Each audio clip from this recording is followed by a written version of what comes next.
I wonder if you can comment on, obviously, you got the cloud hanging over your head of John Jones, and you addressed it a little bit in the cage right there, but, you know... Hey guys, keep it down a little bit. Champ is speaking. Yeah. Wow. Yes, keep it down.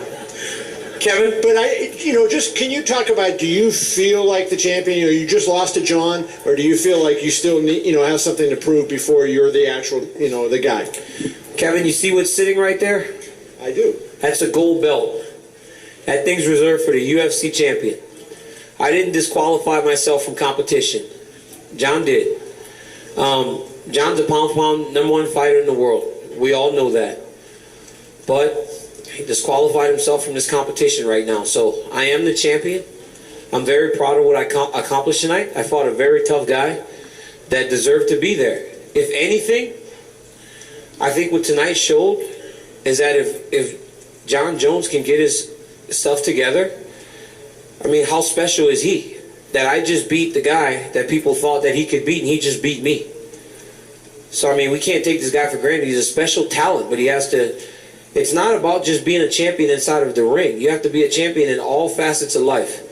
And it's unfortunate, but I believe that he'll get himself together, and then him and I will fight again. I said that I'm the kid at the wrestling tournament that's always in your bracket. The wrestling tournament is not one tournament. It's over the course of a year. So maybe John beat me in a dual meet or a regional tournament, but there's still a state tournament and a national tournament. So there's plenty of times for him and I to compete against each other. And do you feel like you raised your game tonight? I mean, obviously Anthony hit you with the right hand right at the beginning. I think it looked like it might be over for you before it started. But do you feel like from what you did in January till now that you actually raised your game? Man, I think I was actually more committed to what I do good. I was talking to Rashad Evans, and I remember when I watched Rashad fight Jones back in Atlanta in 2012, he abandoned his wrestling. But it's because sometimes you can actually hit Jones. So you feel like, I'm just going to keep hitting him. And you abandon what you do best. But at the same time that you're hitting him, he's hitting you 3, 4, 5 times for every one that you actually land.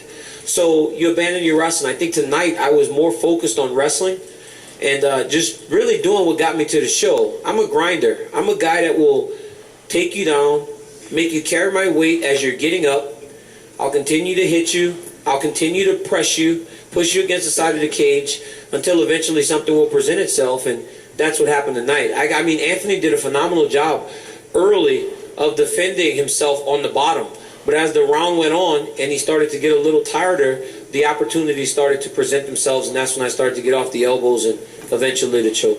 Two quick questions, and one, if you can just comment on how buzzed you were when he hit you with the right hand at the beginning, and then secondly, more like it was hard to not think of this since it was just a couple weeks since Mayweather fought in that ring in this arena, and he kind of took the defensive approach, and it's like didn't go the exciting way. You took the grind it out kind of approach, and is it as satisfying as if you had stood in front of the hardest hitter in the UFC and slugged it out with him? If I would have stood in front of Anthony, this thing would be sitting on the opposite side of this press conference right now.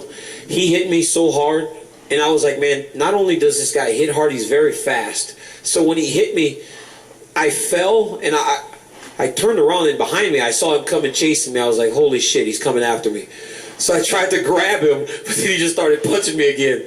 And then eventually I was able to grab him and kind of get my head back about me. I wasn't like completely out, but I was like, I did get stunned. That's the first time I've ever been knocked down in practice, competition, anything. I fell, and the moment I rolled, because I'm kind of chubby, so you roll when you fall. I looked behind me, and there was Anthony. He was like coming, and I was like, holy cow, he's right behind me. I hope that's your game plan next time, bro. Please. What? Just stand there. Hell no, I ain't standing in front of you. Are you crazy? I can't lie. He wrestled the hell out of me tonight, so I wasn't trying to take your limelight right now, bro. He hit me one time and look at my face. He hit me on the side of the face one time. I was like, holy cow. He kicked me in the face a couple times, too. It sucked. Yeah, your head hurt my foot. Daniel, I think you did a great job of explaining why you believe you deserve to be called the real champion, but I'm curious about your decision that the only post-fight statement you made in the cage was to talk about John Jones. Did you consider the fact that maybe you're giving your critics ammunition to say, this guy's not the real champ? No, because at the end of the day, I mean, you guys, I've been doing this for 5 years, And you guys know that competition drives me. I sat here 5 months ago crying in front of each and every one of you because that guy beat me. So I would love to compete against him. But he's going to be away for a while. So we got to shift our focus. There's somebody else that needs his ass kicked too. I think he's around here. Has Ryan Bader's ass, and I'm going to beat the shit out of him next time. You keep talking, Bader. Keep talking, Bader. Keep talking. Keep talking. This guy's so disrespectful. I'm trying to fight Anthony Johnson, and Ryan Bader's writing me stupid messages on Twitter because he wants people to think that he deserves a title shot. Come on, Ryan. You can come and fight me. You just can get your ass kicked like you were going to do in June. Okay? I didn't get out of any fights. Ryan, I didn't get out of any fights. Not once did I say I didn't want to fight Ryan Bader. I asked him to fight you because I just want an easy paycheck. I knew that I wanted to fight you. I asked to fight you multiple times, Bader. Bader, come on. I asked to fight you. They said, Daniel, what do you want? I said, I want the easiest fight in the division. I want Ryan Bader. I want the easiest fight in the division. I want Ryan Bader. Just give me my paychecks right now, Bader. Get your ass out of here. This is my press conference. Fuck out of here. Any questions for Rumble? Like, you know, any questions for AJ now? You know, just I'm here. I was about to get to your Rumble. That was Thanks, glad we Rumble. had that moment. You said before the fight that, you know, to really get into this, you had to let go of the obsession of being a champion. You had the conversation with your coach, John Smith. How much did that play into the actual fight? Once you got in there, you heard them announcing your name, you knew it was on the line. I mean, did any of that old feeling come back to you, or were you able to really let it go?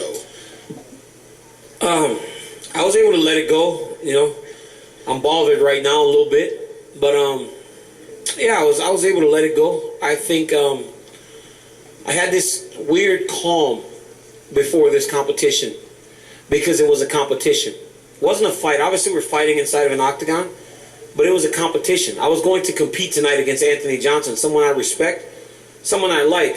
It wasn't me going to try and fight him. You know, like, I got to try to keep my emotions in check. You know, a lot of times, was that? Yeah, a lot of times I get like so caught up, and it's like with me, it's like what you see is what you get. Like, this is me. So if I'm joking, I'm joking. If I'm upset, I'm upset. If I'm sad, I'm sad. You'll get exactly that. And I was so tied to that last fight that it did me no good.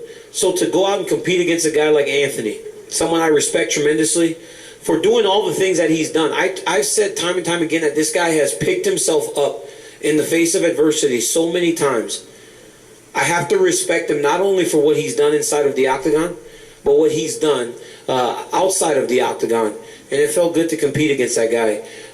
So yeah, it helped me. But again, it was like when I talked to John, it was like I was a 19-year-old kid again getting recruited by the greatest American wrestler of all time.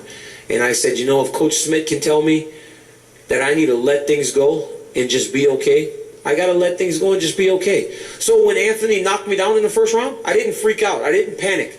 I said, let's get back to the game. I give Cain Velasquez a ton of credit. But if you remember the third fight with Junior Dos Santos, 10 seconds in, he got hit with a left hook and he was hurt very bad. And he just grabbed him, got his composure, and ended up beating him in a 5-round, submission, I guess. But it's like, you have to stay the course. You have to believe in yourself. And even if it didn't work out, be fine whatever the result is.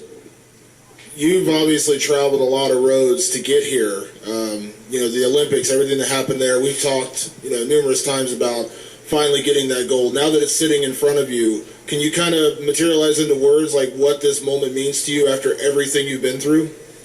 Man, I didn't win the Olympics. I didn't win the NCAA tournament. I didn't win a lot of things. But I won the Strikeforce Championship, and I won this championship. So this will be my last athletics thing that I'll do in my life. And when I put my resume in mixed martial arts, I'm fine now. I won the 2 biggest organizations in the World Championships. So if I was to walk away, I'll walk away. I'm not going anywhere yet because Bader got an ass whipping coming. But after I kick Bader's ass, if you want to walk away, if you're fine, but it's good. We started, man, like we had nothing. Selena and I had nothing. She's been with me since I had one fight.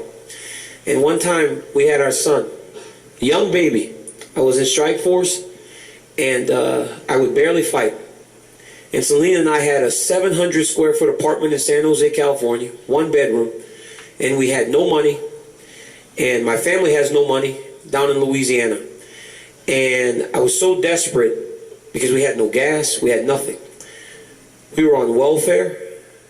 We called my parents, and they don't have much, but my mom, my dad, my brothers, and my sister, they pulled together whatever they had, and they had $575, and they sent it to Selena and I, and it allowed us to actually get through the month until my next sponsorship check from Cage Fighter came, who they sponsored me my entire career up until tonight. And she just stayed there, and she always supported me, and she just always believed in me, and even when I didn't know this day would come, she did.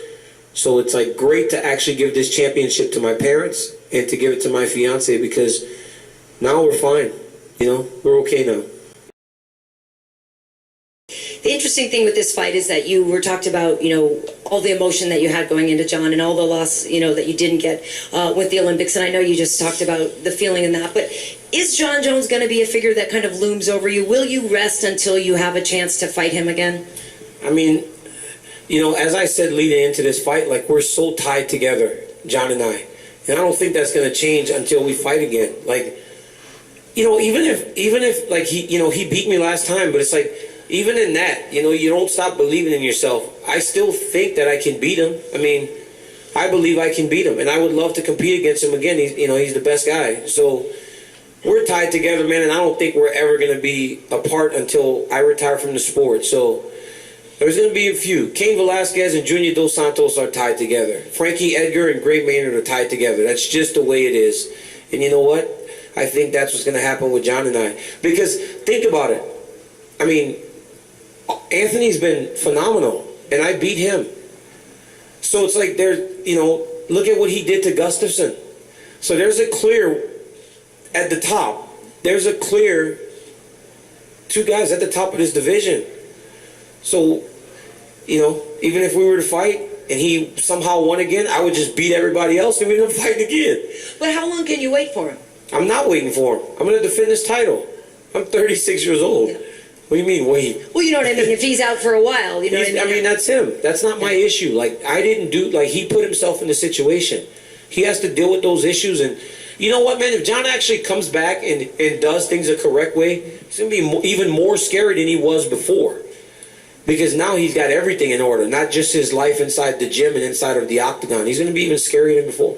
And lastly, how should Kenny and I address you at work now? You know what?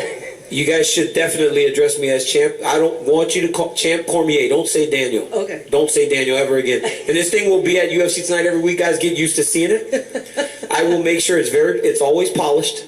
I'm so happy, guys. I'm sorry. Like, I mean, come on, seriously. Like, I seriously won this thing, so I'm going to put it up in my TV room. Like, I seriously won. I won. That's crazy. Going through that emotional grind, overwhelming, just because you know how emotional you got, you're probably going to be each time you see him. Is that kind of a daunting task to look at, knowing you may see him a couple more times, not just once? I have to be better, Kev. I have to make sure that I'm not emotionally invested. I have to separate myself from that and know that I'm there to compete against that guy.